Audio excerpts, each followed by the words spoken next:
उसमें इन अध्यात्म यज्ञों का, अनुष्ठानों की विस्तार से जानकारी दी गई है और वो तत्व ज्ञान है। उसके जानने के बाद तो सब पाप कर्मों से मुक्त हो जाएगा। अब चौथे अध्याय के 34वें श्लोक में कहा कि अर्जुन, उस तत्व ज्ञान को जो सच्चिदानंद घन ब्रह्म स्वयं अपने मुख कमल से आकर बोलता है, वो तत्व ज्ञान है। अपनी अमृत वाणी में बोलता है, अपने मुख से बोलता है, वो तत्व ज्ञान है। उस तत्व ज्ञान को तू तत्वदर्शी संतों के पास जाकर समझ। उनको दंडवत प्रणाम करने से, कपट छोड़कर उनकी सेवा करने से वह तत्वदर्शी संत तुझे तत्व ज्ञान का उपदेश करेंगे। अपने आत्माओं, ये श्री मद् भगवत गीता का अनुवाद कर्ताओं ने अपनी बुद्धि को श्री कृष्ण जी पर फिट रखा कि श्री कृष्ण जी गीता का ज्ञान दे रहे हैं, श्री कृष्ण जी परब्रह्म हैं, श्री कृष्ण जी ही पूर्ण ब्रह्म हैं। और इसी को आधार मानकर गीता जी का अनर्थ कर डाला इन्होंने अनुवादों का। अनुत्तम को और सर्वश्रेष्ठ लिख दिया। अनुत्तम शब्द एक चौथी कक्षा के बच्चे ने पूछ ले, भाई बेड, अंग्रेजी में पूछ ले किसी बच्चे को, गुड किसे कहते हैं और बेड किसे कहते हैं, उत्तम किसे कहते हैं, अनुत्तम किसे कहते हैं। उत्तम श्रेष्ठ, अनुत्तम अश्रेष्ठ, घटिया। अरे नाड़ियों ने, अज्ञानियों ने, अनुवादकर्ताओं ने अनुत्तम शब्द का अर्थ कर दिया जिससे उत्तम कोई और ना हो। है तेरा गजब है ये। अब थोड़ी सी झलक दिखाते हैं आपको कि गीता अध्याय नंबर 7 के श्लोक नंबर 12 से लेकर आपको 19 तक जानकारी देंगे आज। और जिसको सुनकर जो देखो पुण्यात्माओं, ये सत्संग है और ये ऐसा ज्ञान है, इसको समझने के बाद फिर संसार में कुछ भी समझना शेष नहीं रहेगा। पुण्यात्माओं, आप विद्यार्थी हैं, पूरे विश्व के मानव। आपको पोशाक अलग से मिली है। ये शरीर क्या है? एक चोगा है, चोला है। ये कवर हमारे ओरिजिनल शरीर के ऊपर, जो सूक्ष्म शरीर है उसके ऊपर ये कवर है, एक कपड़ा है। संतों ने इसको चोला कहा है। वस्त्र, गीता जी में इसको वस्त्र कहा है कि जैसे व्यक्ति पुराने वस्त्र त्याग कर नए वस्त्र ग्रहण कर लेता है, ये शरीर ऐसा है। तो ये जो ड्रेस आपको मिली है मानव वाली, आप विद्यार्थी हैं और आप अपना उद्देश्य भूल चुके हो क्योंकि आपको टीचर ठीक नहीं मिला। क्योंकि संसारिक व्यक्तियों के जो क्रियाएं हम देखते हैं, हम उसी में ढल गए कि बस इतना ही काम है हमारा। और कभी तीज त्योहार हुआ तो थोड़ा बहुत बना के अपने करके पूजा पाठ खा लिया, बस इतना ही काम है। बाकी हमारा काम तो यही है, संसारिक करते हुए हमने ये इतना ही मान रखा था। बच्चे हो गए, इनका पालन पोषण कर दें, इनका विवाह कर दें, फिर इनका संतान हो जाए, हम मर जावा, फाइनल हो गया। अरे ये तो स्टार्ट भी ना करा मनुष्य का काम हमने, ये तो पशु पक्षी भी कर रहे थे इसी काम को। तो हमें टीचर ठीक नहीं मिले, जिस कारण से हमारी रुचि नहीं बनी जितनी बननी चाहिए थी। अब यदि परमात्मा ने ये विशेष मनुष्य जीवन ना देना होता, इसका कोई विशेष कार्य ना होता, तो 84 लाख प्रकार की बना दी योनियां एक और बना देता उनके जैसी। ये उन पुण्यात्माओं को ये पोशाक मिली है जो बहुत पुण्यकर्मी प्राणी है, जो परमात्मा पाने योग्य नंबर प्राप्त है उनको, इसलिए उनको ये प्रवेश हुआ है इस भगवान वाली यूनिवर्सिटी में जिसमें परमात्मा पाया जा सकता है। उनको ये ड्रेस नारी मिलती है। स्कूल के बच्चे होते हैं, उनकी ड्रेस अन्य होती है, और अन्य जो बच्चे काम खेतों में करते हैं, मजदूरी करते हैं, उनकी ड्रेस अन्य होती है। इसी प्रकार आप विद्यार्थी हैं और आध्यात्मिक गुरु जो होते हैं ये टीचर होते हैं। और टीचर का काम होता है कि सिलेबस पढ़ावे, अपनी लोक वेद दंत कथा नहीं सुनाओ बच्चों को। वो तो दुश्मन होता है उनका जो सिलेबस से हटकर ज्ञान देता है। तो आज तक जितने भी हमारे धर्म गुरु थे, उन महापुरुषों को छोड़ जिनको भगवान मिले हैं, जिनके शुभ नाम दास ने पहले बता दिया आपको। बाकी सभी हमें लोक वेद सुना रहे थे, गीता अपने सदग्रंथों से हटकर ज्ञान सुना रहे थे। अब दास आपको सुनाना जा रहा है 7वें अध्याय में स्पष्ट लिखा है गीता ज्ञानदाता ने कि अर्जुन अब मैं तुझे ऐसा ज्ञान सुनाने जा रहा हूं जिसको जानकर फिर संसार में कुछ जानना शेष नहीं रहेगा। अब देखिएगा, अब इससे पहले थोड़ा सा कंसेप्ट ये क्लियर करता हूं। 4थे अध्याय का 32वें श्लोक में इन्होंने गड़बड़ कर रखी है अनुवादकर्ताओं ने। ये देखिएगा 4थे अध्याय का 32वां श्लोक, ये है श्रीमद् भगवद गीता, गीता प्रेस गोरखपुर से प्रकाशित है। जयदयाल गोविंद का इसके अनुवादक हैं और ये अध्याय नंबर 4 का और श्लोक नंबर 32। इसमें देखिएगा एवं बहुविधा यगा वितता, ये ब्रह्मणे शब्द है, ब्रह्मणे मुखे, ब्रह्मणे मुखे। आप एजुकेटेड है पुण्यात्माओं, परमात्मा ने आपको शिक्षा इसलिए दी है कि आप भगवान को पहचानने में सक्षम हो जाए। नहीं तो पिछला इतिहास देख ले, दास का जन्म जब हुआ हमारे यहाँ कोई शिक्षा नहीं थी और सब सुख चैन से जिया करते थे, प्यार से रहते थे, बेईमाना नहीं था। इस शिक्षा ने हमारी नैतिकता खराब कर रखी है। जब से हम शिक्षित और अपने आप को विकास मानते हैं, जिसको बड़ा तरक्की कर ली, अपना पतन कर लिया हमने। ऐसी फिल्में देखते हैं बच्चे, ऐसा बिगड़ गया, आपस में प्रेम रहा नहीं। परमात्मा को मालूम था कि इसमें अवगुण बहुत हैं, इसलिए अभी तक हमारे तक इस विष को आने नहीं दिया था एजुकेशन वाले को। अब देना, ये एजुकेशन देना अनिवार्य समझा कि इसके बगैर ये समझ नहीं सकते भगवान कौन है, कैसा है। ये हमारे काल के दूत इनको मूर्ख बनाए बैठे, इसलिए परमात्मा ने आपको शिक्षा दी और ये इंस्ट्रूमेंट बनाए जो आज आप प्रोजेक्टर देख रहे हो, चिप देख रहे हो, मोबाइल में अपना सत्संग सुन रहे हो। ये गॉड गिवन है, मनुष्य के सतर की बुद्धि का बनाया हुआ नहीं है। पुण्यात्मा 1994 में दास ने सत्संग शुरू किया था गुरुदेव के आदेश से। उससे पहले चैनल नहीं थे, उससे पहले ये VCR होया करती से मोटे मोटे लीड तरह से होया करती, DVD वो चला करती थी, थोड़ी थोड़ी चली, शुरुआत हुई थी उनकी। और ना कोई टीवी चैनल थे। अब परमात्मा ने विस्फोट किया, ऐसे साधन बना दिए कि परमात्मा के बच्चे ये यथार्थ ज्ञान को घर बैठे देखेंगे और भगवान को पहचान कर दौड़े आएंगे, अपना कल्याण करवाएंगे और सदा के लिए सुखी हो जाएंगे। तो इसलिए ये रूबरू आपके किया जा रहा है कि अपने वो सदग्रंथ जिनको आप शिरोधार्य मानते रहे हो, अब श्रीमद् भगवद गीता का स्थान हिंदू समाज के अंदर अद्वितीय है। और जब हमारे वो क्यों है, क्योंकि इसके अंदर एक अनमोल ज्ञान है, इसलिए शिरोधार्य हमारे को और बहुत आदर से हम इस ग्रंथ का नाम लेते हैं श्रीमद् भगवद गीता जी। अब इसमें लिखा क्या है, ये हमें संदेश क्या दे रहा है, इसके विपरीत हमें बताया जा रहा था। अमृत के स्थान पर हमें विष खिलाया जा रहा था, तो अब हम अमृत खाएंगे, विष त्याग देंगे। जब हमें पहचान हो जाएगी, तो इस पहचान के लिए आपको ये सदग्रंथ रूबरू कराए जाते हैं। अब देखिएगा, ये है अध्याय नंबर 4 का श्लोक नंबर 32। इसमें ये है एवं बहुविधा यज्ञा वितता ब्रह्मणे मुखे, ये ब्रह्मणे मुखे शब्द है। कर्मजान विधितान सर्वान एवं ज्ञातवा विमोक्षसे, इसका अर्थ इन्होंने कैसा किया है कि इस प्रकार और भी बहुत तरह के यज्ञ माने धार्मिक अनुष्ठान, इन्होंने ब्रह्मणे मुखे का अर्थ या अनर्थ कर दिया, वेद की वाणी लिख दिया। वेद की वाणी में विस्तार से कहे गए हैं और उन सब को तू कर्म जान, ये गलत है, शारीरिक क्रिया द्वारा संपन्न होने वाले जान, इस प्रकार तत्व से जानकर उनके अनुष्ठान द्वारा तू कर्म बंधन से सर्वथा मुक्त हो जाएगा। अब इन्होंने जो गड़बड़ की है यहां की है, ब्रह्मणे मुखे का अर्थ कर दिया वेद की वाणी।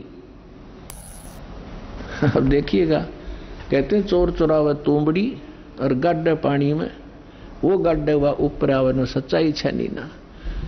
अब किसी चोर ने किसी का तुम्बा चुरा लिया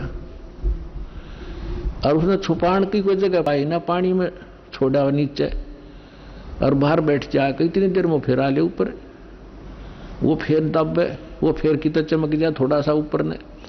तो इन्होंने कोशिश बहुत की है सच्चाई को उस तुम्बे की तरह जल में छुपाने की, पर छुपा नहीं करता जल में तुम्बा। तो अब देखिएगा गीता अध्याय नंबर 17 के श्लोक नंबर 23 में यही शब्द है ब्रह्मण। यहां इन्होंने अनुवाद ठीक कर दिया। ये देखिएगा अध्याय नंबर 17 का श्रीमद् भगवद गीता और श्लोक नंबर 23 में ओम तत्सत इति निर्देश, ये ब्रह्मण शब्द है। ब्रह्मण त्रिविध समर्थ है, ब्राह्मणा तेन वेदा च यगा च विहिता पुरा। इसका अर्थ इन्होंने सही किया यहां पर, ओम ओम तत् तत् सत सत। ऐसे यह है 3 प्रकार का ब्रह्मण माने सच्चिदानंद घन ब्रह्म का नाम कहा है। ये ब्रह्मण का अर्थ ये है असली। ब्रह्मण माने सच्चिदानंद घन ब्रह्म। अपने आत्माओं, ब्रह्म का अर्थ वैसे तो परमात्मा होता है, लेकिन ब्रह्म से जैसे ईश माने क्या होता है? स्वामी, मालिक, परमात्मा। ईश कहो, ब्रह्म कहो। अब फिर परब्रह्म शब्द हो रहा है, हमने सुनने को मिला परब्रह्म, यानी इससे नेक्स्ट ब्रह्म, ब्रह्म से नेक्स्ट। जैसे एक दादा, एक परदादा, दादाजी से दूसरा दादा, नेक्स्ट ग्रैंडफादर। तो ब्रह्म, फिर परब्रह्म, फिर हमने सुना है पूर्ण ब्रह्म, और महापुरुषों की वाणी में हमने सुना है पार ब्रह्म। पार ब्रह्म का अर्थ है कंप्लीट, सबके पार, सबसे पार वाला, सबसे आखिर वाला। तो श्रीमद् भगवत गीता अध्याय नंबर 15 के श्लोक नंबर 16 और 17 में 3 पुरुष हैं। पुरुष कहो, राम कहो, ईश कहो, ब्रह्म कहो। अब जैसे ब्रह्म, फिर परब्रह्म और फिर पूर्ण ब्रह्म, इसी प्रकार गीता जी में 3 पुरुष बताए हैं 15वें अध्याय के 16 और 17 में। अब पहले वहां ले चलते हैं आपको, फिर ये सारा ज्ञान आपका समझ में आओगा। अपने आत्माओं, इतने इंटेलिजेंट मानव बना है आज, इन कंप्यूटर को घुमा रहे हैं छोटे छोटे बेटे और बेटियां। इन मोबाइलों में ऐसे सिस्टम है, इनको बड़ी अच्छी तरह से सेट कर चला लेते हैं। अरे अध्यात्म मार्ग में सब तो पिछड़ गए हम, अब हम अध्यात्म मार्ग में ऊपर आएंगे, पूरा विश्व सुखी होगा, आप भी सुखी होगे, आत्मिक शांति होगी। जो परमात्मा काम किया करता, परमात्मा आपके साथ रहेगा, आपको वो सुख देगा। अब देखो कितने ही अच्छी फिल्म आप देख रहे हो और कितनी सुख सुविधा आपने उपलब्ध कर ली वैज्ञानिक तरीके से, और कल एक जवान बेटे की मृत्यु हो जा, एक आंख नहीं सुहा वो टेलीविजन और वो गाने उन्हें फोड़ने दिल कराए न फूकदों की तगेर के। तो पुण्यात्माओं, ये नकली सुख है, असली सुख भगवान से मिलेगा, जो दास आपको विधि बताएगा। आप भी सुखी, आपका परिवार भी सुखी, आपकी 101 पीढ़ी पार हो जाएगी, वो मार्ग आपको बताएगा। अब देखिएगा 15वें अध्याय का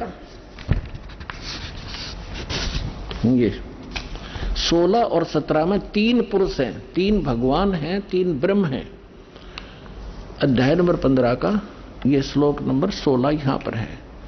इसमें क्या कि द्वौ इमौ पुरुषौ लोके सर्च अक्षर एवं च सर सर्वाणी भूतानि कुटस्थ अक्षर उच्चते 16वां श्लोक। इसका अनुवाद यहां पर किया उन्होंने। इस संसार में नाशवान और अविनाशी भी ये 2 प्रकार के पुरुष हैं। अब देखो इन्होंने सर माने नाशवान, अक्षर माने अविनाशी कर दिया। ये लिखना था इस संसार में सर पुरुष और अक्षर पुरुष, ये पुरुषों है ना, ये दोनों संस्कृत में इसके साथ भी लगाया जाता है, अक्षर पुरुष और सर पुरुष। ये और इनको देखें तो नाशवान और अविनाशी 2 प्रकार के पुरुष है। पुरुष माने परमात्मा है, प्रभु है, भगवान है, ईश है, स्वामी है। और संपूर्ण प्राणियों के शरीर तो नाशवान है, जीवात्मा अविनाशी कहा जाता है। अब क्या है, ये सरपुरुष कितना मालिक है, अक्षर पुरुष कितना मालिक है, और परम अक्षर। अब तीसरा कौन है, वो तीसरा पहले दिखाते हैं आपको। तीसरा जो है वो परम अक्षर पुरुष है। अब यहां आपने 15वें अध्याय के 16वें श्लोक में दो पुरुष हैं, सरपुरुष और अक्षर पुरुष।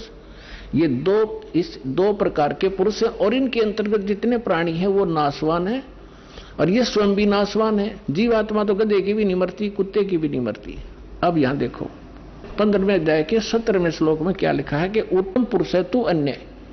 ये उत्तम पुरुष माने श्रेष्ठ परमात्मा तो इन दोनों से अन्य है, सरपुरुष और अक्षर पुरुष से। सरपुरुष सर और अक्षर, नाशवान और विनाशी, ये दो प्रकार के पुरुष हैं। इसमें लिखा 17वें श्लोक में 15वें अध्याय के कि उत्तम पुरुष है तू अन्य परमात्मा इति उद्धारत है। ये लोग तरम आवी से विवर्ती अवैश्वर है। उत्तम पुरुष तो अन्य ही है, इन दोनों से कोई और है, वो श्रेष्ठ भगवान परम अक्षर ब्रह्म तीसरे नंबर का। उत्तम पुरुष तो अन्य ही है जो तीनों लोकों में प्रवेश करके सबका धारण पोषण करता है। अविनाशी परमेश्वर परमात्मा इस प्रकार कहा जाता है। इसी 15वें अध्याय के प्रथम मंत्र में ये देखिएगा, 15वें अध्याय का प्रथम मंत्र में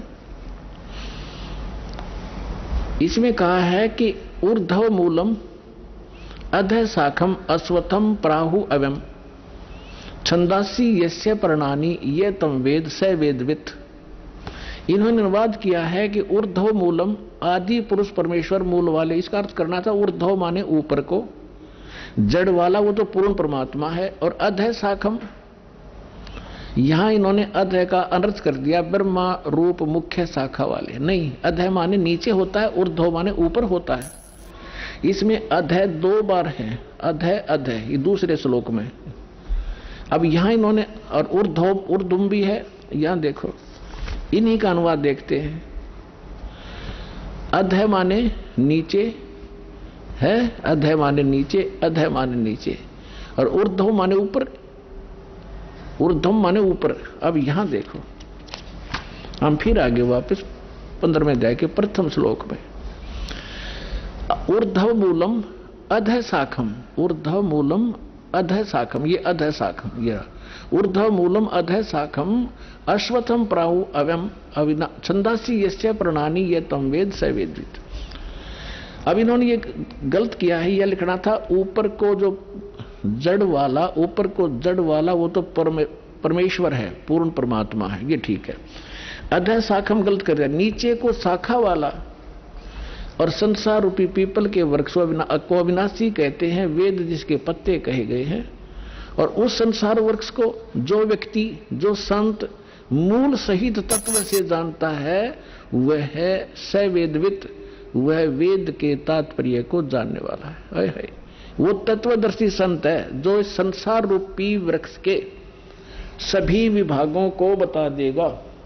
ये देखिएगा, संसार रूपी वृक्ष दिखाता हूं आपको पहले। ये है ऊर्ध्व मूलम अधः शाखम, अधः शाखम, ऊर्ध्व मूलम अधः शाखम अश्वत्थम प्राहु अव्यम छंदासी यस्य पर्णानि ये तम वेद स वेदवित्। अब देखिएगा, ये है वृक्ष जो जमीन से बाहर दिखाई देता है। परमेश्वर ने, कबीर परमेश्वर जी ने 600 वर्ष पहले अपना ज्ञान बताया था एक, और वो लीला ऐसी ही करते हैं, अपने मुख कमल से यथार्थ ज्ञान बोलते हैं और उस ज्ञान को फिर लिपिबद्ध कर लिया जाता, वो सच्चिदानंद घन ब्रह्म की वाणी कहलाती है। उसमें उन परमात्मा ने कहा था अक्षर पुरुष एक पेड़ है और सरपुरुष वाकी डार, निरंजन कहो सरपुरुष कहो, और तीनों देवा शाखा है बाई पात रूप संसार। उस परमेश्वर ने, वो परमात्मा जैसे रामानंद जी को मिले थे, स्वामी रामानंद जी को, उन्होंने जब परमात्मा को ऊपर देखा, फिर नीचे उसी एक सिंपल वेशभूषा में धाणक जुलाहे रूप में बनारस में देखा। जब कहा था दोहु ठोड़ है एक तू भया एक से दो, और गरीबदास हम कारणे तुम आए हो मगदो, तुम साहेब तुम संत हो, तुम सतगुरु तुम हंस, और गरीबदास तेरे रूप बिना। रामानंद जी कह रहे और न तू जान, तुम ही साहेब हो, तुम परमात्मा हो, सतगुरु सच्चा ज्ञान देने वाले आप ही हो, तुम साहेब तुम संत हो, तुम सतगुरु तुम हंस। और गरीबदास जी जैसे तुलसीदास जी ने रामायण को लिखा था, चित्रार्थ किया था, उस प्रकार गरीबदास जी को परमात्मा ने दिव्य दृष्टि दी थी। वो सारी सच्चाई गरीबदास साहिब जी ने अपनी वाणी में लिखा है, इसलिए गरीबदास जी का नाम आता है। लेकिन वार्ता चल रही है रामानंद जी और परमात्मा की। तुम साहेब तुम संत हो, तुम सतगुरु तुम हंस, गरीबदास तेरे रूप बिना और न दूजा हंस। बोलत रामानंद जी सुनो कबीर करतार, कहे कबीर गरीबदास सब रूप के तुम ही सृजनहार। तो यहां बताया जाता है कि तुम सतगुरु भी आप ही हो, सच्चा ज्ञान आपके बिना इस पृथ्वी पर कोई जानता ही नहीं। तो परमात्मा आए थे एक, हम उसको कवि कह करके फाइनल कर दिया, उनकी क्लोज कर दी फाइल को। अब फिर खोल लेंगे जब देखियो लाल की पहचान होने के बाद आपको पता लगेगा लाल कौन है। तो उस परमेश्वर ने 600 वर्ष पहले सच्चिदानंद घन ब्रह्म की वाणी में, अपनी कबीर वाणी में क्या लिखा था? अक्षर पुरुष एक पेड़ है, सरपुरुष वाकी डारे, तीनों देवा शाखा है, ये पात रूप संसारे। और वे गीता क्या कहती है 15वें अध्याय का प्रथम मंत्र, कि जो संत इस उल्टे लटके संसार रूपी विभाग वृक्ष के सभी विभाग पत्तों सहित जड़ से लेकर पत्तों तक बता देगा, वो तत्वदर्शी संत है। पहचान बताई है तत्वदर्शी संत की। अब देखिएगा,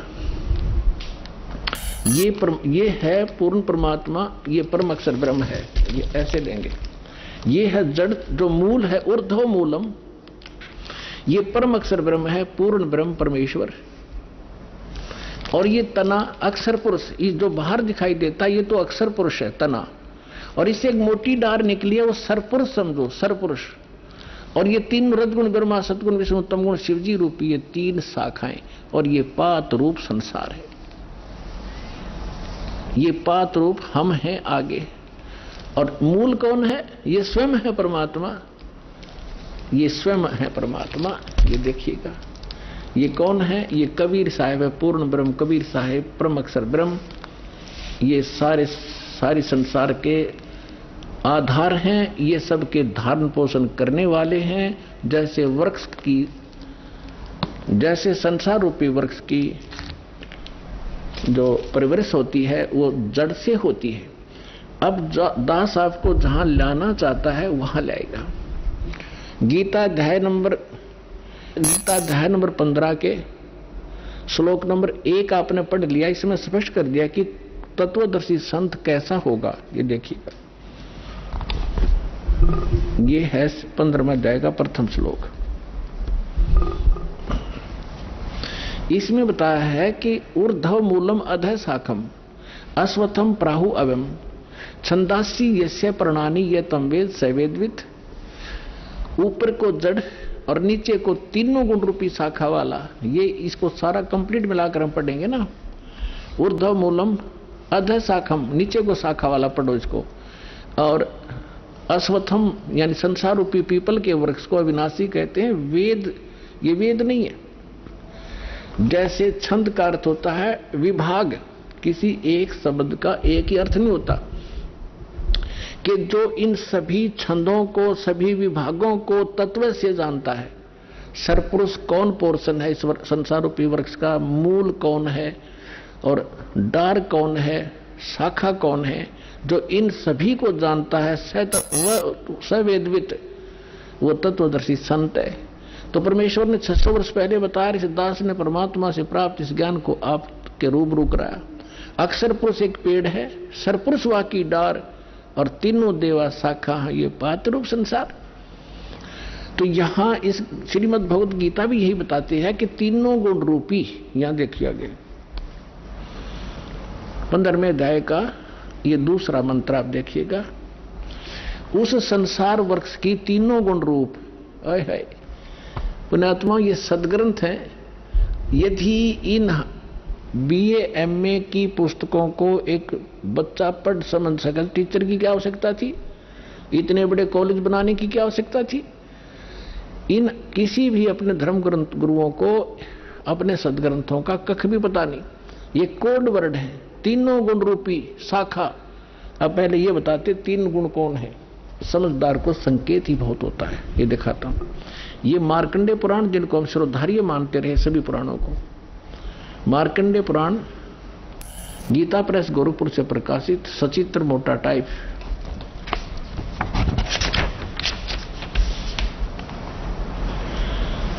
गीता प्रेस गोरखपुर से प्रकाशित है। इसके 123 पृष्ठ पे देखिएगा। अब हम यहां से पढ़ते आ रहे हैं 122 से संक्षिप्त मार्कंडे पुराण। यहां मार्कंडे जी बोलते आ रहे हैं। मार्कंडे जी बोले मुने। अब हम यहां आ जाते हैं, अपने मतलब का पढ़ देंगे। रजोगुण प्रधान ब्रह्मा, तमोगुण प्रधान रुद्र और सत्व प्रधान विश्व पालक विष्णु हैं। यही तीन देवता हैं और ये ही तीन गुण हैं। इति सिद्धम रजगुण ब्रह्मा, सतगुण विष्णु, तमगुण शिव जी। और भी बहुत से प्रमाण हैं, जैसे ये देखिएगा श्रीमद् देवी भागवत, इसमें संस्कृत भी साथ में, हमें ये सुविधा है इसको समझने में। भाग 1 और ये कहां से प्रकाशित है?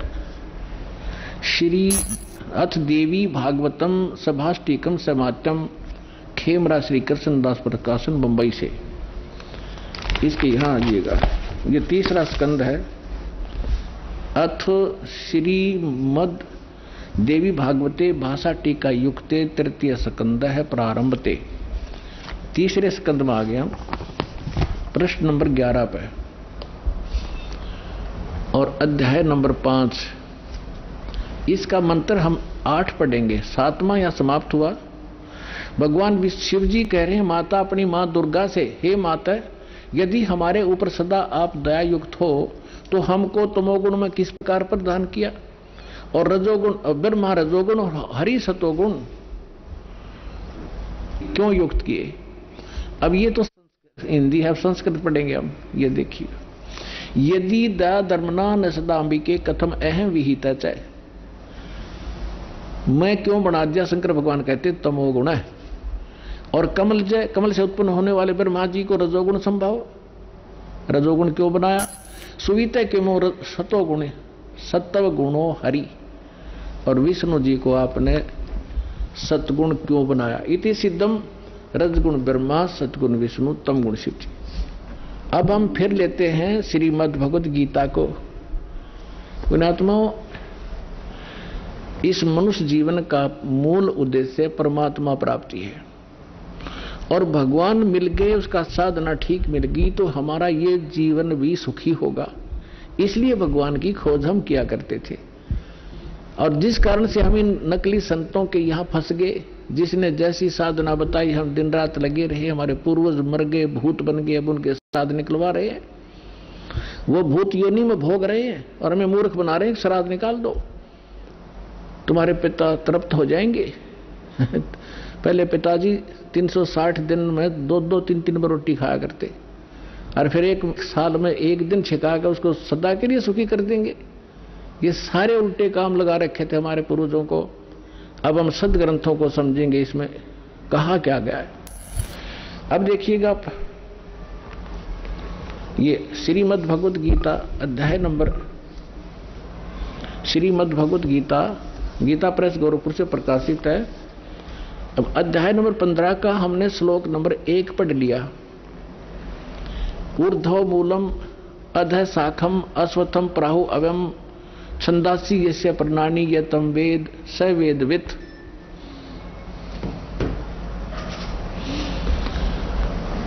ऊर्ध्व मूलम माने ऊपर को जड़ जो है वो तो पूर्ण परमात्मा समझो। नीचे को अधः शाखम, नीचे को शाखा है। ये संसार रूपी पीपल का वृक्ष को अविनाशी कहते हैं, वेद जिसके पत्ते कहे गए। उस संसार वृक्ष को जो पुरुष मूल सहित जानता है, यानी जड़ से लेकर पत्तों तक जानता है, वह स वेदवित्, वह वेद के तात्पर्य को जानने वाला है, अर्थात वो तत्वदर्शी संत है। अब अगले में कहा दूसरे में, उस संसार वृक्ष की तीनों गुण रूप रजगुण ब्रह्मा, सतगुण विष्णु, तमगुण शिवजी रूपी, ये दल से बड़ी हुई नहीं, विषय पर वाला शाखा, विषय वासना रूपी ये तीनों शाखाएं हैं, रजगुण ब्रह्मा, सतगुण विष्णु, तमगुण शिवजी। नीचे और ऊपर, सर्वत्र नहीं। अधः माने नीचे, ऊर्ध्व माने ऊपर, नीचे और ऊपर फैली हुई है। और इस मनुष्य लोक में हमारे कर्मों के अनुसार बांधने की भी ये मुख्य कारण है। कर्मानुबंधनी मूल्यानी, ये हमें यहाँ कर्मों के आधार पर यही रखते हैं, जैसे जिसका कर्म है उसको वैसा ही देते रहते हैं। किसी के अच्छे पुण्य है तो उसको अच्छा देते रहेंगे, जिसका पाप है उसको दुख देते रहेंगे। इसमें कोई परिवर्तन ये नहीं कर सकते, और हमें यहाँ बांधे रखने के ये मूल कारण है। अब देखो, नीचे और ऊपर, सभी लोगों में नहीं, नीचे और ऊपर फैली हुई है। अब तीसरे में क्या कहा है कि इस संसार वर्ष का स्वरूप जैसा कहा है वैसा यहां विचार काल में नहीं पाया जाता। यानी मेरे और तेरे डिस्कशन में जो गीता जी का ज्ञान मैं दे रहा हूं, इसमें मैं कंप्लीट नहीं बता पाऊंगा उस परमात्मा के बारे में। इसलिए ऑप्शन छोड़ रखा है इसने। चौथे अध्याय के 34वें श्लोक में कहा कि उस तत्व ज्ञान को जो परमात्मा स्वयं अपने मुख कमल से बोलता है, चौथे अध्याय के 32 और 34 में, वो तत्व ज्ञान है। उस तत्व ज्ञान को तू तत्वदर्शी संतों के पास जाकर समझ। गीता ज्ञानदाता कहता मैं नहीं जानता उसको कंप्लीट। यहां स्पष्ट कर रहा है कि यहां विचार काल में जो गीता का ज्ञान मैं तुझे दे रहा हूं, मैं इसको कंप्लीटली नहीं बता पाऊंगा। तेरे और यहां मेरे विचार काल में ये पूर्णतः नहीं पाया जाता, उसको किसी और से समझ। ये देखिएगा, इस संसार वर्ष का स्वरूप जैसा कहा है, यानी सृष्टि रचना जैसी मुझे पता है, वैसा यहां विचार काल में यानी गीता जी के डिस्कशन में, इस विचार विमर्श में नहीं पाया जाता। इसमें नहीं मिलेगा तेरे को, क्योंकि न तो इसका आदि है न इसका अंत। इसको पता नहीं गीता ज्ञानदाता को, तथा न इसकी अच्छी प्रकार कोई सचिथि है। इसलिए इस सुविरुद्ध मूलम, यानी सुविरुद्ध माने अति दृढ़ मूल वाले, यानी परमात्मा का जो ऊपर का लोक है, सतलोक, अलखलोक, अगमलोक और अकहलोक, जिसे नामी लोक कहते, वो अविनाशी है, उसका कभी नाश नहीं होता। इसलिए सुदृढ़ मूल तो उसका सुदृढ़ कहा है। वो सुदृढ़ मूलम, सुदृढ़ यानी अविनाशी रूपी मूल वाले जो स्थान जहां भगवान रहता है वो अविनाशी है। यहां उसका संकेत देखिएगा, सुविरुद्ध मूलम, इस अति दृढ़ मूल वाले अश्वत्थ संसार रूपी पीपल के वृक्ष को दृढ़ इन्होंने क्या कर दिया, असंग शस्त्रेण छित्वा, इन्होंने कर दिया वैराग रूप शस्त्र द्वारा काट कर। ये कहना था तत्व ज्ञान रूपी शस्त्र द्वारा काट के, यानी उस तत्व ज्ञान जो मैं वो संत बतावेगा, भगवान का बोला हुआ ज्ञान वो बताता है, वो है तत्व ज्ञान रूपी शस्त्र। उस ज्ञान रूपी उलझी हुई गुत्थी को तत्व ज्ञान रूपी शस्त्र तक काट के, उसके पश्चात ये देखिए 15वें अध्याय का 4था श्लोक, ये देखिएगा 15वें अध्याय का गीता अध्याय नंबर 15 और श्लोक नंबर ये है 4। उसके पश्चात उस परम पद रूप परमेश्वर को भली भांति खोजना चाहिए, जिसमें गए हुए पुरुष यानी साधक फिर लौटकर संसार में नहीं आते, और जिस परमेश्वर से पुरातन संसार वर्ष की प्रवृत्ति विस्तार को प्राप्त हुई है, उसी आदि पुरुष नारायण की मैं शरण हूं। इस प्रकार दृढ़ निश्चय करके उस परमेश्वर का मनन और निधि ध्यान करना चाहिए। परपदेवा ने पूजा होती है, इन्हें तो अड़ंगा डांट मतलब था। इसका है कि उस परमात्मा ने जिसने सब ब्रह्मांडों की रचना की है, संसार रूपी वृक्ष जिससे विस्तार को प्राप्त हुआ है, यानी जिसने सब की रचना की है, वो परमात्मा है। गीता ज्ञान अपने से अन्य, गीता ज्ञान दाता अपने से अन्य किसी परमात्मा के विषय में कह रहा है कि उसकी पूजा करनी चाहिए। गीता अध्याय नंबर 18 के श्लोक नंबर 62 में स्पष्ट किया है कि सर्वभाव से तू उस परमेश्वर की शरण में जा, उसकी कृपा से तू परम शांति को और सनातन परम धाम को प्राप्त होगा। और इसमें स्पष्ट कर दिया कि उसके पश्चात तत्वदर्शी संत मिलने के बाद तत्व ज्ञान के द्वारा अज्ञान को हटाकर काट कर उसके पश्चात परमेश्वर के उस परम पद की खोज करनी चाहिए, जहां जाने के बाद साधक फिर लौटकर कभी संसार में नहीं आते। अपने विषय में गीता ज्ञानदाता दूसरे अध्याय के 12वें श्लोक में 10वें अध्याय के दूसरे श्लोक में कहता, अर्जुन तेरे और मेरे बहुत जन्म हो चुके, तू नहीं जानता मैं जानता हूं।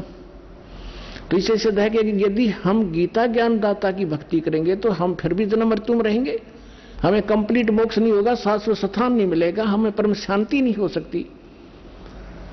इसलिए तत्वदर्शी संत की खोज करने को कहा है। राज आपको खोज करा करा पा गए, दास है उस तत्वदर्शी संत, आपका दचियो कर दे फिर।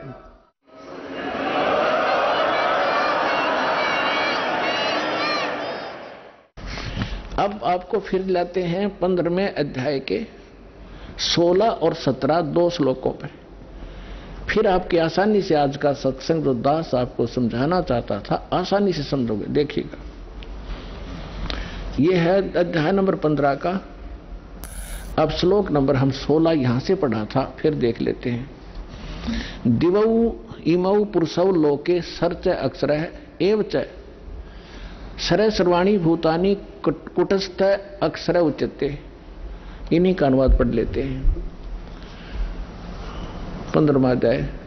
इस संसार में नासवान नासवान अक्षर अविनाशी दो प्रकार के पुरुष माने परमात्मा प्रभु ब्रह्म दो कहे, और संपूर्ण प्राणियों के शरीर ना तो नासवान है, जीवात्मा अविनाशी कही जाती है।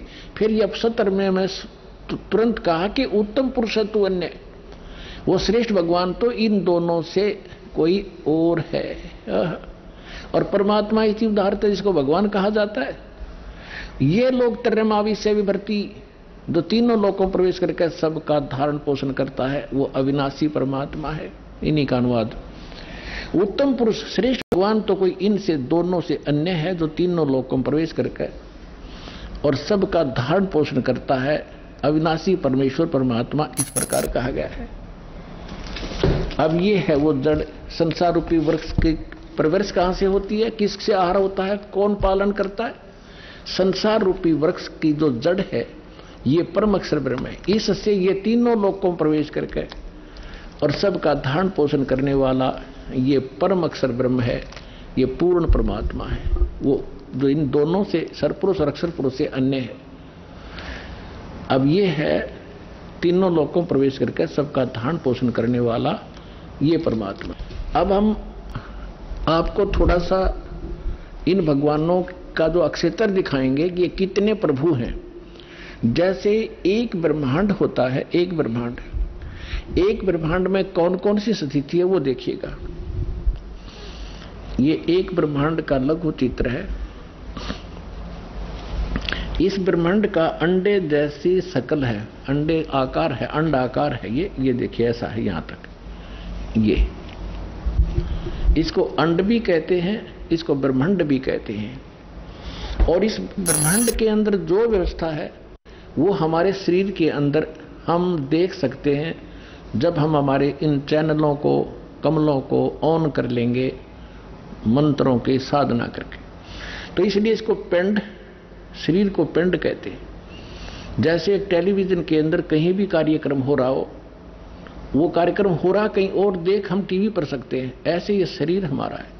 तो पूरे ब्रह्मांड का जो नक्शा है इस पिंड के अंदर है। इसको पिंड भी कहते हैं, इसको अंड आकार है इसलिए अंड भी इसी को कहते हैं। और ये राधा स्वामी वाले ये नकली पिंड अलग बताते हैं, अंड अलग बताते हैं, और ब्रह्मांड न्यारा क्या भी पता नहीं इनको। ये देखिएगा, तो ये इस ब्रह्मांड के अंदर क्या क्या व्यवस्था है।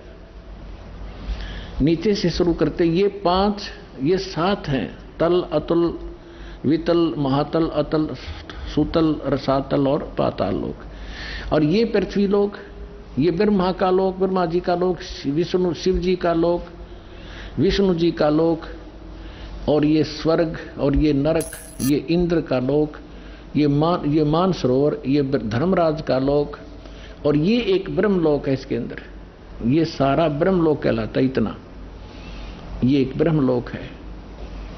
इसमें इसने क्या कर रखा है, नकली सतलोक, ये महेंद्र काल द्वीप, फिर नकली सतलोक, नकली अलखलोक और नकली अगमलोक और नकली अनामी लोक की रचना इस काल ने करवा रखी। ये दुर्गा जी का लोक। यहां इसने गुप्त स्थान बना रखा है और इस गुप्त स्थान पर कोई नहीं जा सकता इस काल की रजा से बिना। ब्रह्मा विष्णु महेश का पिता है। इसने 3 स्थान बना रखे, एक रजोगुण प्रधान क्षेत्र, एक तमोगुण प्रधान क्षेत्र, एक सतोगुण प्रधान क्षेत्र, जिसमें ये इस ब्रह्मा रूप में ये अपना ऐसा रूप बना लेता है ब्रह्मा जी जैसा, और दुर्गा को ये अपनी सावित्री के रूप में रखता है। इन दोनों के संयोग से इस रजोगुण प्रधान अक्षेत्र में रहते हुए जो पुत्र उत्पन्न होता है इसकी शकल जैसा हो जाता है, उसको ब्रह्मा नाम दे देता है और वो रजोगुण युक्त हो जाता है। इसी प्रकार ये सतोगुण युक्त स्थान है, इसमें स्वयं विष्णु रूप धारण करता है, दुर्गा को महालक्ष्मी रूप में रखता है।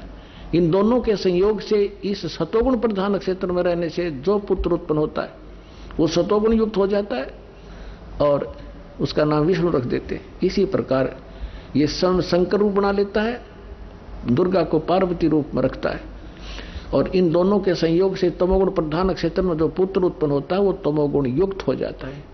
इसलिए रजगुण ब्रह्मा, सतगुण विष्णु और तमगुण शिव जी की उत्पत्ति करके ये फिर नीचे के लोकों का प्रधान बना देता है, इनको एक एक द्वीप दे देता है। और ये तीनों भगवान केवल पृथ्वीलोक, स्वर्गलोक और इस पाताल लोक, इन तीन लोकों के ऊपर ही ये प्रभुता रखते हैं इस एक ब्रह्मांड में। बस इतने मालिक हैं, इतने स्वामी हैं। और ये ब्रह्म है इनका पिता सरपुरुष, ये केवल 21 ऐसे 21 ब्रह्मांडों का स्वामी है। ये देखिएगा, आप जी ने जो ब्रह्मांड देखा था ये वाला, अब ये समझो ये एक गेंद सी होगी और ये 21 ब्रह्मांड का अक्षेत्र है। इस सरपुरुष का गीता अध्याय नंबर 15 के श्लोक नंबर 16 और 17 वाले में 3 पुरुष हैं। ये सरपुरुष का अक्षेत्र है 21 ब्रह्मांड। ये एक ब्रह्मांड है जिसको गेंद दिखाई देती है आपको, गेंद सी।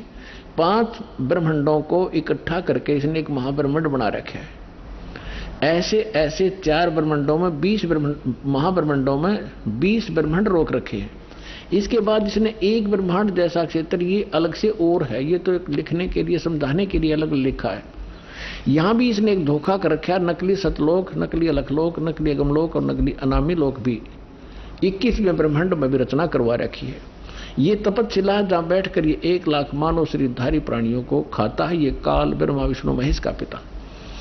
और यहां से फिर आगे निकल जाते हैं, परब्रह्म का लोक में जाना होता है। अब देखिएगा, इसके बैक में कंप्लीट देखेंगे।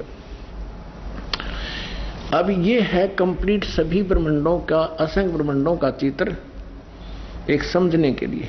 अब जो आपने देखे थे 21 ब्रह्मांड, अब ये है 21 ब्रह्मांड। ये सरपुरुष का क्षेत्र है, सरपुरुष का, बस इतना, ये इतना। और इसके बाद ये है परब्रह्म कहो, इसको अक्षर पुरुष कहो, इसे नेक्स्ट ब्रह्म जो है ये 7 संख्य ब्रह्मांड, इससे कई गुना बड़ा है। ये अक्षर पुरुष का केवल इतना ही अक्षेत्र है 7 संख्य ब्रह्मांड का, और ये है वो परम अक्षर ब्रह्म। असंख्य ब्रह्मांड का स्वामी ये असंख्य, ये छोटे छोटे दिखे सारे ब्रह्मांड हैं, सारे अलग अलग से। ये तो थोड़ा सा क्षेत्र इन दोनों का, और इस पूर्ण परमात्मा का असंख्य, इंक्लूडिंग दिस ब्रह्म एंड पर ब्रह्म, सरपुरुष और अक्षर पुरुष इंक्लूडिंग ये परमात्मा सबके ऊपर ओवरऑल कंट्रोल, कुल का मालिक है। ये है वो परम अक्षर ब्रह्म। गीता अध्याय नंबर 8 के श्लोक नंबर 1 में अर्जुन ने प्रश्न किया कि हे भगवान, आपने गीता अध्याय नंबर 7 के श्लोक नंबर 29 में कहा है कि जो व्यक्ति जरा और मरण से छूटने का प्रयत्न ही कर रहे हैं, इस संसार की किसी वस्तु की इच्छा नहीं रखते, वो तत्ब्रह्म को और सारे अध्यात्म को और सभी कर्मों से परिचित हैं, वही व्यक्ति यहां से जरा और मरण, जरा माने वृद्ध अवस्था का दुख, कहर बुढ़ापे का, और मरण माने मृत्यु, इन दोनों दुखों से बचने का जो प्रयत्न कर रहे हैं वो उस तत्ब्रह्म से परिचित है।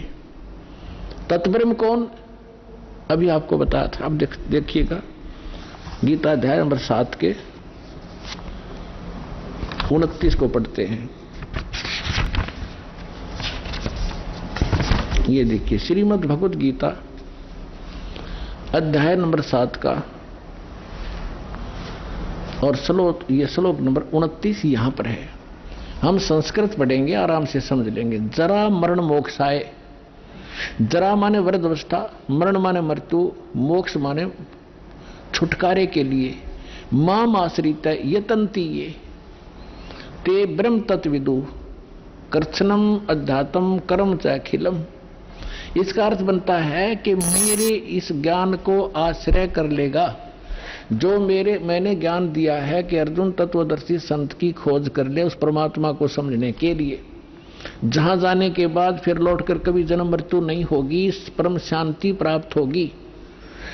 जो मेरे इस ज्ञान को आश्रित कर लेता है और जो केवल जरा और मरण से छूटने का जो प्रयत्न कर रहे हैं वो तत्परम से परिचित हो चुके हैं और सारे दातम ज्ञान से और सभी कर्मों से परिचित हैं, केवल वही उस जरा और मरण से छूटने के लिए प्रयत्नशील हैं, संसार की किसी वस्तु की इच्छा नहीं रखते। तो 8वें अध्याय के प्रथम मंत्र में अर्जुन ने पूछा फिर किम तत्परम, वो तत्परम क्या है? 8वें अध्याय के 3रे श्लोक में गीता ज्ञानदाता ने कहा वो परम अक्षर ब्रह्म है। आइए अब हम उन श्रद्धालुओं के अनुभव जानते हैं जो जगत गुरु तत्वदर्शी संत रामपाल जी महाराज जी से दीक्षा प्राप्त कर चुके हैं तथा उनके द्वारा बताए गए भक्ति मार्ग पर चल रहे हैं। नमस्कार सर। नमस्कार सर। सर क्या नाम है आपका? रामविलास शर्मा जी। सर कहाँ के रहने वाले हैं आप? मैं राजस्थान का रहने वाला हूँ जी, जिला झुंझुनू और गांव ककराय और पोस्ट मांदरी। सर संत रामपाल जी महाराज से नाम दीक्षा आपने कब ली? मैं संत रामपाल महाराज से नाम दीक्षा ली 22 अप्रैल 2014 को। सर संत रामपाल जी महाराज से नाम दीक्षा लेने से पहले क्या आप कोई भक्ति साधना भी करते थे? करता था जी, हनुमान जी की पूजा करता था, मंदिर में भी जाता था, माता की, दुर्गा की, खाटू श्याम के भी जाता था, जीर्ण माता के भी जाता था और जो छोटी मोटी पूजा है जो सभी करते थे जो परंपराएं चली है वो। जय गुरुदेव गुरु बना रखा था मैंने जय गुरुदेव को। जय गुरुदेव पंथ से मैं जुड़ रहा था, 2005 से जुड़ा था, 2014 तक जुड़ा रहा। सर आपने बताया कि आप देवी देवताओं की पूजा करते थे, फिर आप जय गुरुदेव पंथ से 2005 से 2014 तक जुड़े, वहां आपने 8 साल तक भक्ति साधनाएं की। तो इन सब भक्ति साधनाओं से क्या आपको कोई लाभ भी मिले? ना जी, इनसे मेरे को कोई लाभ नहीं मिला, जैसा स्थिति थी वैसी ही रही। और जो है कि हम जो जय गुरुदेव के वहाँ जाते थे मथुरा में, तो हम हमारे पैसे का ही मतलब सब कुछ करते थे। वहाँ पानी तक भी पैसे के लेके पीना पड़ता था। वहाँ तंबू में रहते थे तो उसका किराया भी हमें देना पड़ता था। वहाँ से कोई लाभ नहीं था। और भक्ति करवाते थे वो, कहते भाई 2 घंटे सुबह, 2.5 घंटे कानों में अंगुली दे करके बैठो भजन करो, ऐसे 2.5 घंटे बता रखे थे। लेकिन हम 2.5 घंटे के बल्कि 3-3 घंटे करी, लेकिन उससे हमें कुछ नहीं दिखाई दिया। हम वहाँ बीड़ी पीते थे सर, और वहाँ जो है कि गुरुदेव के वहाँ जाते थे मथुरा में, तो वहाँ जितने भी भगत थे बीड़ी पीने वाले वहाँ वहीं पे पीते थे सब। किसी ने ये नहीं कहता कि बीड़ी पीना मना है। तो वहाँ बीड़ी पीते थे और लोग, ब्याह शादियों में हम दारू पी लिया करते थे और हमारा झगड़ा भी हो जाया करता था। तो सबसे बड़ा नुकसान तो यही था वहाँ की, वहाँ जय गुरुदेव के तंबू में बैठ के लोग के नाम सिगरेट बीड़ी ये पीते थे और वहाँ कोई कहने वाला सुनने वाला नहीं था कि मत पियो। और लंगर भी मतलब अपने पैसे का ही मतलब इकट्ठा करके, जैसे हर जिला का वहाँ टेंट लगता था तो हर जिला के आदमी खुद अपना पैसा मिला के लंगर करते थे। सर आपने बताया कि आप जो भी भक्ति साधनाएं करते थे उनसे आपको कोई लाभ नहीं मिला, आप जय गुरुदेव पंथ में जुड़े रहे। आपने बताया कि जय गुरुदेव के आश्रम में श्रद्धालु बीड़ी पीते थे और आपको इसके साथ साथ शराब पीने की भी लत लग गई। तो फिर संत रामपाल जी महाराज की शरण में आप कैसे आए? वो सर, मैं एक दिन मेरे गांव से दिल्ली आ रहा था तो रेवाड़ी की ट्रेन में मैं बैठा था, तो एक भगत जो किताब बेच रहा था भक्ति सौदागर, तो वो किताब मैंने खरीदी सर। तो उसको मैंने घर आके पढ़ी।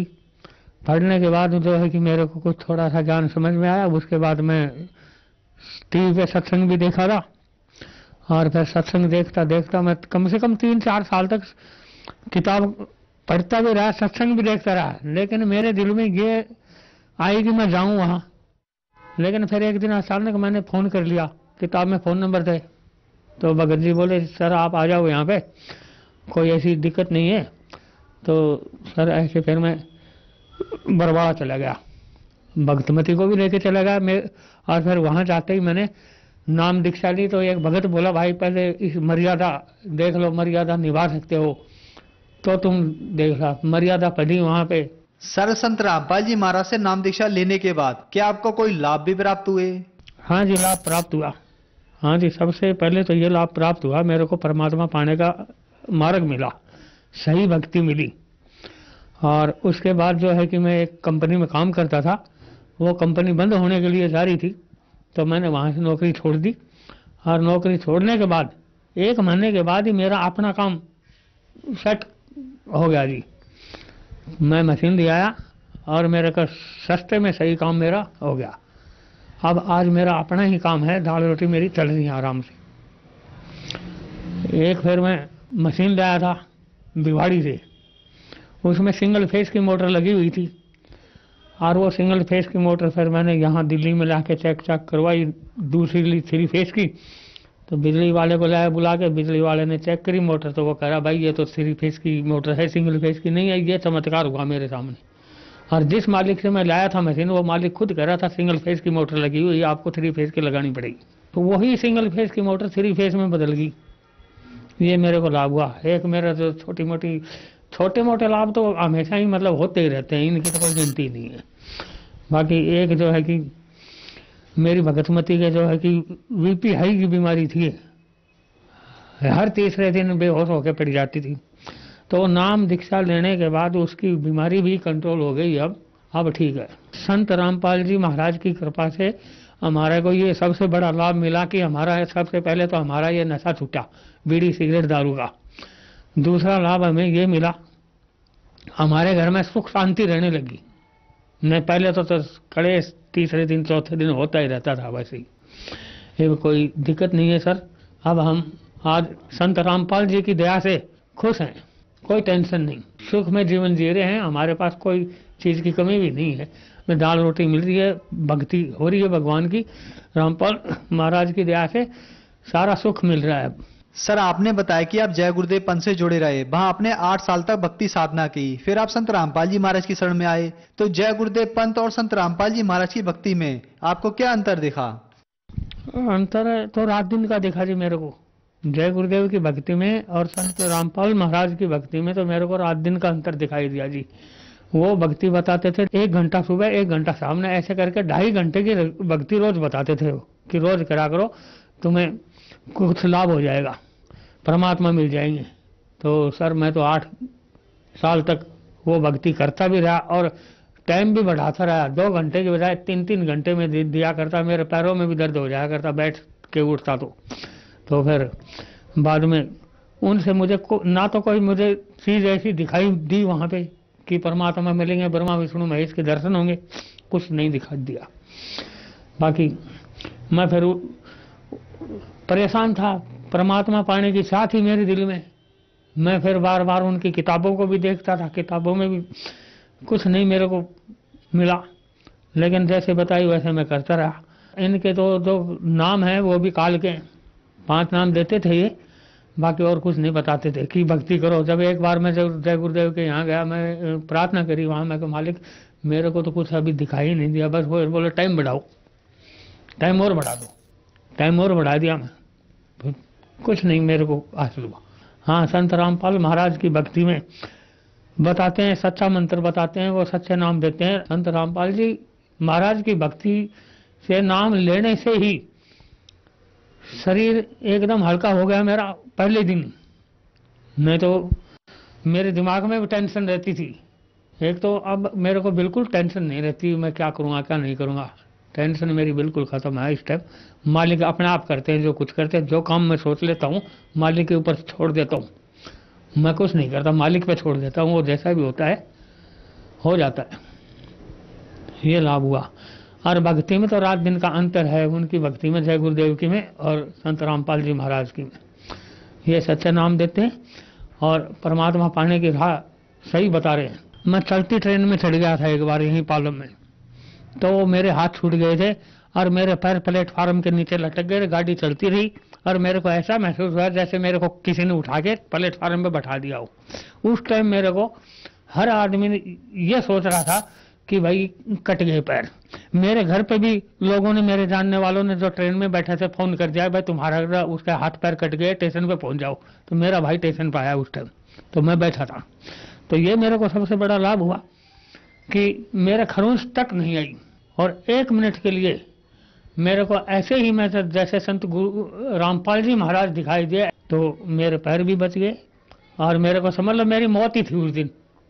गाड़ी के नीचे मेरी मौत ही थी उस दिन, लेकिन मेरे को यह जीवन दान मिला संत रामपाल जी महाराज की कृपा से। सर संत रामपाल जी महाराज से नाम दीक्षा लेने के बाद आपको बहुत सारे लाभ प्राप्त हुए। आपकी आर्थिक स्थिति ठीक हुई, आपकी पत्नी को जो बीपी हाई लो होता था वो भी ठीक हुआ, आपको आर्थिक लाभ हुए और संत रामपाल जी महाराज ने आपको जीवन दान दिया। तो जो समाज आज आपको देख रहा है, आप उन्हें क्या संदेश देना चाह रहे हैं, खास करके वो लोग जो जय गुरुदेव पंथ से जुड़े हैं? उनको मैं ये संदेश तो मैं नहीं दे सकता, मैं तो उनसे प्रार्थना कर सकता हूँ, विनती कर सकता हूँ कि भाई जो जय गुरुदेव पंथ में जुड़े हो या और भाई बहन जिन्होंने नाम ना लिया, उनसे भी ये विनती करूंगा मैं कि संत रामपाल जी महाराज के चोले में परमात्मा आए हैं, उनके पास आओ, नाम दीक्षा लो और अपना कल्याण कराओ। जो जय गुरुदेव पंथ से जुड़े हो भाई बहन कोई भी, मैं उनसे विनती करता हूँ कि सन 1971 की किताब में जय गुरुदेव ने भविष्यवाणी कर रखी है कि एक संत धरती पे पैदा हो चुका है और उसकी उम्र 20 साल हो चुकी है और वो पूर्ण परमात्मा संत रामपाल महाराज के चोले में आए हुए हैं। ये मैं आपसे प्रार्थना करता हूँ कि संत रामपाल जी महाराज के पास आओ, सभी कष्ट से, बीमारी से, आर्थिक स्थिति से सब फायदा आपको होगा और इनसे अपने आगे नाम दीक्षा लो और अपना कल्याण कराओ। सर संत रामपाल जी महाराज की शरण में कैसे आ सकते हैं? सर ये टीवी पे सत्संग चलता है तो इस पे एक पट्टी चलती है, इस पे मोबाइल नंबर लिखे होते हैं, उनके ऊपर संपर्क करो, मोबाइल नंबर से संपर्क करो। फिर जितने भी जिले हैं, हर जिले में मालिक ने सेंटर खुलवा रखे हैं, तो जो नजदीक जिला आपका पड़ेगा वहीं आपको भगत बता देंगे कि भाई वहां से अपने नाम दीक्षा ले सकते हो।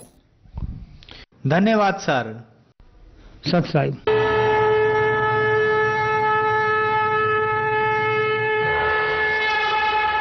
आप सुन रहे थे जगत गुरु तत्वदर्शी संत रामपाल जी महाराज के मंगल प्रवचन। अधिक जानकारी के लिए संपर्क करें 8222880541, 8222880542, 8222880543, 8222880544।